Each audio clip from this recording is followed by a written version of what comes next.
Hi, I'm Chris Kiergaard, Associate Editor at the Journal Star, alongside Executive Editor Dennis Anderson. Hello, everybody. And we're here today with Jodi Hoos, Peoria County State's Attorney, running for the nomination for a full term in the position. Good afternoon. Thanks for having me. Thank you for being here. Jodi, I want to go ahead and start off with some follow-ups to material you provided us in your questionnaire. Okay. You talk a little bit about wanting to build a partnership with the U.S. Attorney's Office, Peoria Public Schools, to create opportunities for kids, whether that's internships and other programs that let them see what law enforcement is all about, or have a positive first interaction earlier on with law enforcement in some degree. Isn't part of the challenge with that really trying to reach the kids who wouldn't ordinarily participate in the programs rather than the kids who would sign up for internships and things like that? Absolutely. That's why I'm really excited about the BLAST program, which is the program I'm kind of co-working with or co-sponsoring with the U.S. Attorney's Office. And that program, it gives high school, it's going to be at each high school. Really, I want to do it countywide, not just inner city. But it gives high school students an opportunity to see firsthand what law enforcement officers do every day. You know, they get to go through the little bomb detonation, and they get to try on some of the uniforms. But it's not just police; it's victim advocates, members from my office, could be somebody who does stats for the city. So they get exposed to not just a police officer, but hey, here are all the things that you can do in law enforcement. And to answer your question directly, there are really two targets. One target are those kids who are interested in that. So that information is going to come from the school, obviously, and teachers, and they'll have a big say on who comes to this. But one target are those kids who are interested in this, want to have a profession in law enforcement, maybe a paralegal, maybe attorney. The other focus is who are the kids that are starting to head down the wrong path? And can we reach them now before that's to the point of no return? So we kind of have two focuses on this, which I'm very excited about, and I think it's going to be a good program for our high schools. Is one of the other potential benefits to that the ability to try to really help with inside the city of Peoria recruitment for some of those public safety positions? I imagine that's an added benefit. The BLAST, it stands for Building Lasting Relationships with Law Enforcement. So certainly that is a good thing if kids then want to go out and be an attorney or be a police officer or a paralegal. I think that's an extra benefit that the program would provide. I have a question. Sure. I've got a lot of questions, of course. Good. But the one I have is you were a judge for 5 years. Yes. And then this opportunity came up to become state's attorney. Yeah. As a layman, I would think being a judge is like one of the highest levels you can be, unless you become a higher judge. Yeah. You think like my mom. Okay. Why did you make this change? Yeah. So, I think every day we make decisions that affect our lives every day. And most of the times the really tough decisions are not on our timeline, unfortunately. We don't know when they surface.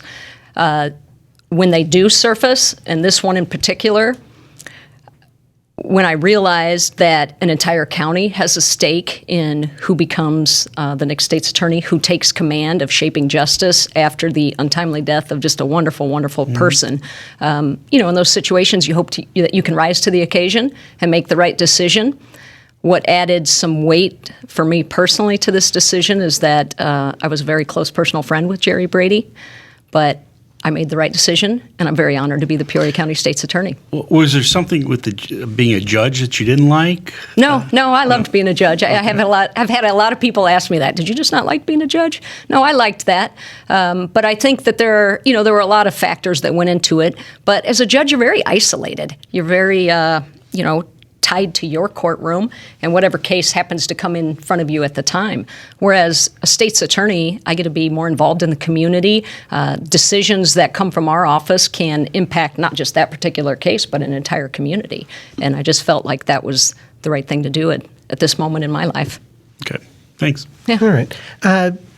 In your questionnaire, another one of the items that you got into was trying to work on an online diversionary program Yes. for misdemeanor offenses of some sort. Talk about what all that would entail. Sure. So let me back up a step. One of my kind of pet projects on the bench as a judge was online dispute resolution, what we call ODR.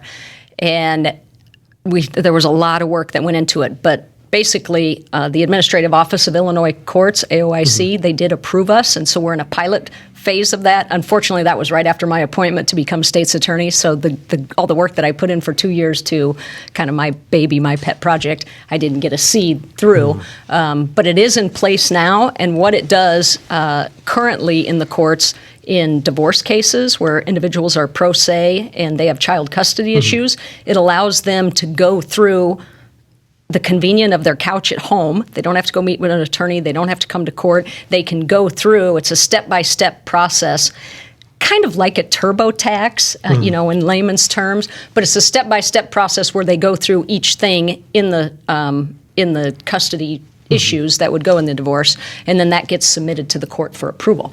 I want to take that same technology and use it for minor traffic offenses and misdemeanor offenses. For example, somebody who gets an underage drinking ticket, we can set up this program where they submit, they have to do a few public service hours, or they have to maybe go get an alcohol evaluation or something along those lines. And if they submit that, which they can do electronically, so they don't have to come to court, the electronic system then it would review it, assuming they successfully complete what they would need to, then that case would never be charged. And now that we're 100% electronic in the office, the program is set up that it would kick it to like our diversionary program and not filter it into an actual criminal case charged. Are there other misdemeanors, and you cited some of those low-level, nonviolent ones. Are there other misdemeanors like that we need to start looking at or approaching differently? Because it's pretty easy to see that once somebody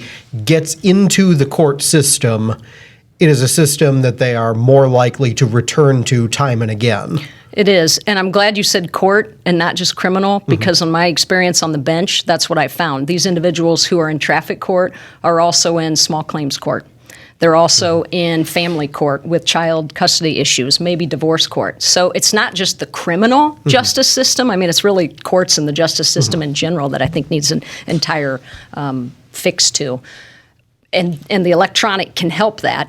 To answer your question, as far as other cases, I think the cannabis ones, currently, it's 21 and older. So I could see a lot of 18, 19, 20-year-olds that are smoking cannabis that could be a possibility for this type of diversionary program. Right. Like we don't want to charge them. And those are now coming over into the courts rather than being in the city for tickets that are being given for that. Well, currently, I believe that law enforcement is just doing kind of an educational thing. They're not ticketing but them. If they were to ticket, eventually, they would go to the courts now because the city has discontinued its ticketing program for those. Okay. So things like that. Off the top of my head, I can't think of the vast number of cases that would apply, but I think there are a lot of areas, particularly traffic, where these types of cases could be very beneficial. Maybe somebody it's a first-time suspended license, and they get their license back. Then that's something they could submit proof, and we don't charge the case. Then it goes through that program. I want to go back for just a minute because you talked in the answer to Dennis's question about some community outreach types of things that can be done, and we did get a question in on Facebook there about reaching out to families of people who are missing within the city or those who have been murdered within the city. Talk about some of your philosophy and the outreach there, and certainly you can tell from the question that this comes from one of the advocates on the Alexa Scott case. But. Sure. And those are always difficult cases. My heart goes out to the family involved with the Alexa Scott case in particular, and all cases where people are missing or have been murdered. It's a delicate balance that the state's attorney has to walk, though, because we are ultimately reviewing the law enforcement activity and the police reports. So we certainly work with them and we cooperate with them, but we also have to have a hands-off at some point, too, because if we're too close to the investigation, then we shouldn't be the ones that are prosecuting the case. So it's a delicate balance, and those are tough cases, and I can tell you that law enforcement continues to work on them, and I'm aware of those. But as far as outreach, I just have to be careful as the state's attorney who would then be prosecuting the case. Okay, now your predecessor was pretty well known among media for being out there as often as he could be, going to a scene if there was a shooting, and you would see Jerry out there at 2 a.m. if there was a homicide somewhere, getting a look at the scene. Is that how you approach those, or do you do it differently? I think I have a slightly different approach, just where we are in life. I have 2 small children at home, so it's a little bit more difficult for me than what it was for Jerry. But certainly, depending on the case and the circumstances, if there are questions that law enforcement has, and it looks like there are issues involved with the scene, then certainly I would be there. But if it's just, I don't want to say a routine, but a standard investigation where it's pretty straightforward, I can't say that I would always be at the scene. Okay. What will you be doing, or what are you doing in order to get out into the community and encourage people to report crime and to also maybe be witnesses? That is probably one of the biggest problems we have. People don't want to come forward, unfortunately. And just getting awareness out there of that issue, I think we've come a long ways in 10 years, because 10 years ago when I was an assistant, nobody knew that people wouldn't cooperate. I mean, I remember talking to some of my jurors after cases, and they were just shocked that I can't believe somebody wouldn't come forward. And we would tell them that's the reality of cases for us. So I think as a society, we've moved past that point. I think people now realize not everyone wants to cooperate here. And getting that message to the individual witnesses, that's hard. If I had that answer, I could probably solve a lot of crimes throughout the nation. That's something you're still working on, trying to find an answer. Absolutely. Okay. And I think one of the other good things is not only partnerships, and I said this in one of my answers, not only partnerships with law enforcement, but partnerships with other states' attorneys, not just locally, but nationally too. I mean, this isn't just a Peoria problem. This is a problem nationwide where people don't want to cooperate. So having good relationships with those district attorneys or state's attorneys in Nevada or California or New York or places like that have the same issues, that maybe have some different ideas or different approaches, is also a good thing. And sort of a corollary to that is in addressing some of the increased violence that we've seen around the city. One is clearly getting people who know something to step forward and say something, but the second element is there anything that your office can do to try to encourage people in neighborhoods to just make it clear that they're not putting up with these kinds of things in their neighborhoods and take those stands? I think the Peoria Community Against Violence does a good job with that, PCAV. They're very active in education and awareness, and they're certainly very active when an incident occurs, especially if it's a homicide. They're at the hospital meeting with the family members because they want to make sure there's no retaliation. So that's probably the starting point. And then from there, I think just being vocal in the community and out and about in the community like Jerry was, hopefully raises awareness and encourages people to come forward, to not be afraid. Don't let them win because you're afraid to come forward. The city and the county Don't Shoot programs, coming on about 8 years. Yeah. How is that done? How is it done currently? How is it, not how is it done, but what are the results, and has it worked? So, as I said in the questionnaire, I think if you measure it solely in terms of did we stop violent crime, then no, it didn't work. I mean, obviously we didn't stop violent crime. We've increased it in a lot of areas. But I think if you measure it in terms of, as I talked about, community awareness and people that have stepped up, I think it was a huge success. I mean, the PCAV is a direct result of Don't Shoot. And we have individuals now, as I indicated, going to the hospital when there's a death and talking to the family members. Don't retaliate. Let the law handle this. We'll have justice. You need to, stand down, so to speak. That never occurred before. So without something like Don't Shoot, then we would never have that aspect of it, which I think is a good thing. Okay.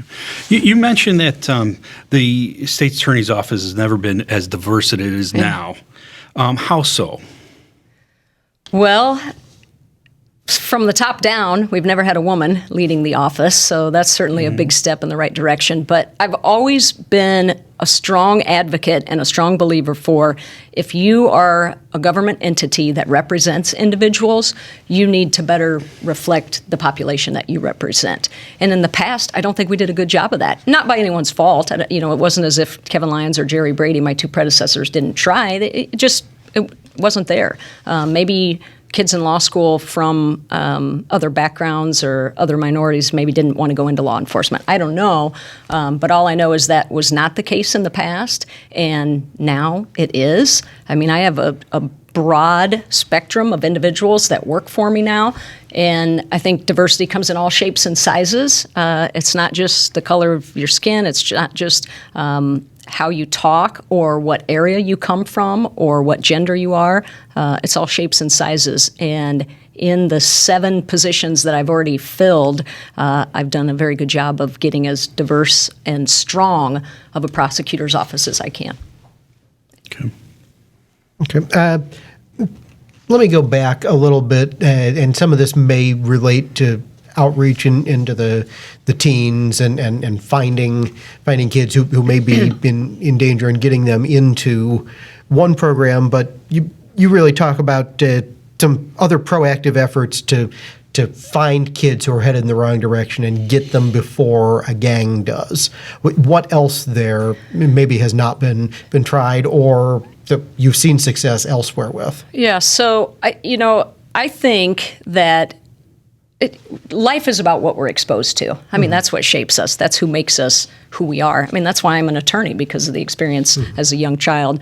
I think if we can expose youth to the positive sides of it, of law enforcement, then they're less likely to go down the wrong path. So along with the program I was talking about with the U.S. Attorney's Office, some administration in District 150 has indicated they've had a high school internship program for some time now, but they can't get attorneys for whatever reason. And I don't know if it's because the attorneys think, well, these kids are still too young, they maybe can't grasp it. But she said, and one of the individuals is married to an attorney, but she said it's very hard. So, when she told me that, I thought, well, my office would be perfect because we have things that they can do and different activities. So that's something I'm looking forward to doing with not just District 150, but countywide. Yeah.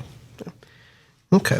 I want to depart a little bit from violent crime for a minute and talk about criminal expungements. Okay. And not the marijuana criminal expungements, but other ones that people are eligible for nonviolent crimes. They have not gotten in trouble for years afterward. Obviously, Representative Gordon Booth has a program for that, but other groups do as well.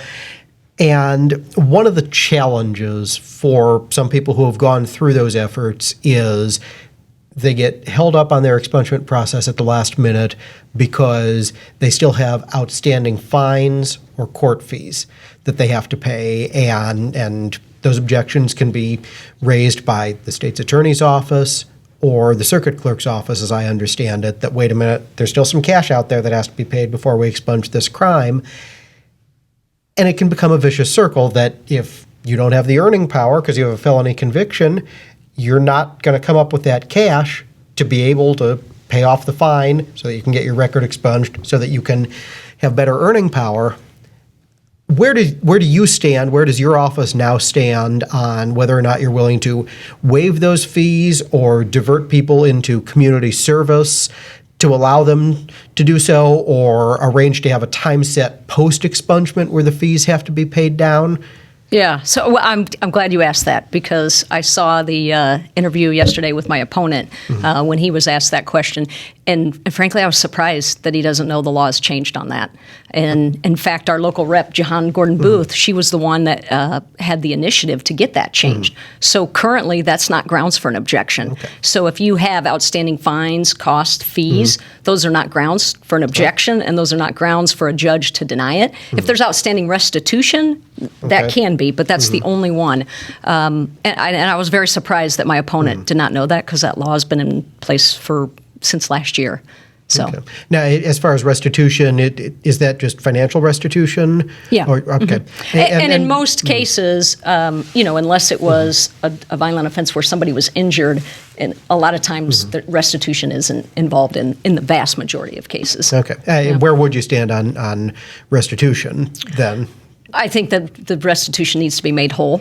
Okay. I mean, if you injured somebody, if you broke their arm and they have $3,000 outstanding in medical bills because they couldn't have medical insurance or that was their out of pocket, I don't think your case should be cleared until they're made whole again. Okay, so you would only want financial restitution in that case, not diverting into community service in lieu of or anything like that? Yeah, because I don't think the community service would help the victim any. I mean, if in my example, if it was a $3,000 expense that they have out of pocket and now they have problems, they can't pay to fix their car because they don't have the money, public service hours does them no good. So when I have to balance everything, the law, the victim, and all the circumstances, I would be against that scenario. Okay. How many cases do you personally try? Do I personally try? Well, so far, none. None, but do you have plans going forward? It depends on the case. There's so much more to the state's attorney's office than just prosecuting cases. I mean, we have a whole civil division. We have a budget of almost $4 million. We are the chief law enforcement and the chief attorney for the sheriff's department, for other, the county board, other elected officials, the health department, et cetera. So there's a lot more than just trying a murder case. I will take cases. I mean, there are, hopefully this doesn't happen, but if there's a triple homicide in the town library in Chillicothe, well, that's going to be a case that I would handle personally. But I can't say a specific number. It just depends. There's so much more that I have on my plate right now. That example, why would you take that case on? Well, I think that's a case that a lot of people, that's going to draw attention. I mean, anytime you have something out of the ordinary like that, people would want to know what's going on and want to hear probably from the state's attorney themselves and not an assistant. Okay. Hopefully that doesn't happen. Right. Fingers crossed. Yeah, I just was using that as an example. Yeah, well, and we're right around Valentine's Day and the anniversary of the Luthold case, Yes, which yes. always draws attention. We asked you in the questionnaire what the state's attorney's office can do to help address some of the high domestic violence rates in Peoria. And I'll use the same example we used with your opponent, that February 2019, 20% of all of the people who were booked into the Peoria County Jail were on domestic violence or domestic violence adjacent, violating an order of protection type of cases. 1 in 5 people booked into the jail on those cases, and it seems to me that raising awareness on those things is all well and good, but we've had a generation of school kids now who have gone through programs sponsored by Center for Prevention of Abuse and others where they've been told, these are the things you don't do. This is not okay. And if something like this is happening in your home, here's what you do. And yet we continue to see these, I think, elevated rates on it. What else can the state's attorney's office do to try to reduce those numbers? Yeah. I mean, unfortunately, that's a fact of life. Those are horrible cases, and I'm not sure that those will ever go away. If I had the answer to that, I would solve a lot of things in our world. Some things you don't have the answer to, but I don't think that means that you stop trying. I don't think that means we stop our education and our awareness. The center does a lot of great things, a lot of public awareness campaigns, and simply because maybe it hasn't worked as efficiently as we would have liked it to, doesn't mean that we should stop it. In addition, how do we know that it hasn't helped? Maybe it'd be a lot higher number if we hadn't been doing that. That certainly could be, and I'm not belittling their efforts by any stretch, but I just want to know if there are other things out there that might be able to be expanded. Well, and that's where, obviously, I'll continue partnerships with the center. I think that the Family Justice Center and the Children's Advocacy Center, although they're not always domestic related, for the most part they are, those are two organizations that if you ask the average person on the street, they've probably never heard of them. So I think we can do a better job in our office of making raising awareness of what those two organizations do and how they can help if you happen to find yourself in that situation. I also think, I go back to relationships with what are other state's attorneys and district attorneys doing, or other communities. I mean, it's not just a state's attorney problem, it's a community problem, unfortunately. And what are they doing across the nation? Maybe somebody else has a better idea than what we're doing. One of your priorities, you said, was about addressing the jury pool. What's your thoughts on that? What does it mean? So in the past, the jury pools were not very diverse. And in the past, most of the individuals that were sitting at the defense table didn't look like the jurors that we had. And I think as judges, we recognize that. And there was a big push through the Administrative Office of Illinois Courts and the Supreme Court to start looking at how we can do better. And so we put in programs where it is more diverse now. I can't tell you how many times my colleague, Judge McCuskey, and I, we would have a trial, and those were even in civil cases, and we'd come back and we'd say, oh my gosh, we have a great jury. I mean, the jury was an absolute cross-section of what our public is. And I think that was a great thing. I think that strengthens our justice system, not just criminal. If people come and see, they sit on jury and they feel like they've had a stake in it, then they're more likely to respect the process, I think, and respect the system. So that's what we tried to do. I think we've done a good job of that, and we'll continue. And, I'm not on the bench anymore, so I don't have a lot of input on that. But that's what I meant by that in my questionnaire. Will you encourage your assistant state's attorneys to look for a more diverse jury to make sure that they're make sure that there are minorities, and when there's a minority defendant? Yeah, absolutely. And there's a law in place, too, that you're not allowed to challenge. So, for example, if it's a Hispanic defendant and somebody, prosecution or defense, starts bumping all Hispanic people that are in the pool, well, that's against the law, and that would be stopped anyway. My focus, or our focus from the judiciary, was how can we improve it, and I think we improved it greatly from where we were 10 or 15 years ago. We also asked a little bit about problem-solving courts, and you indicated that you favor the ones that exist and find value in the work that they're doing.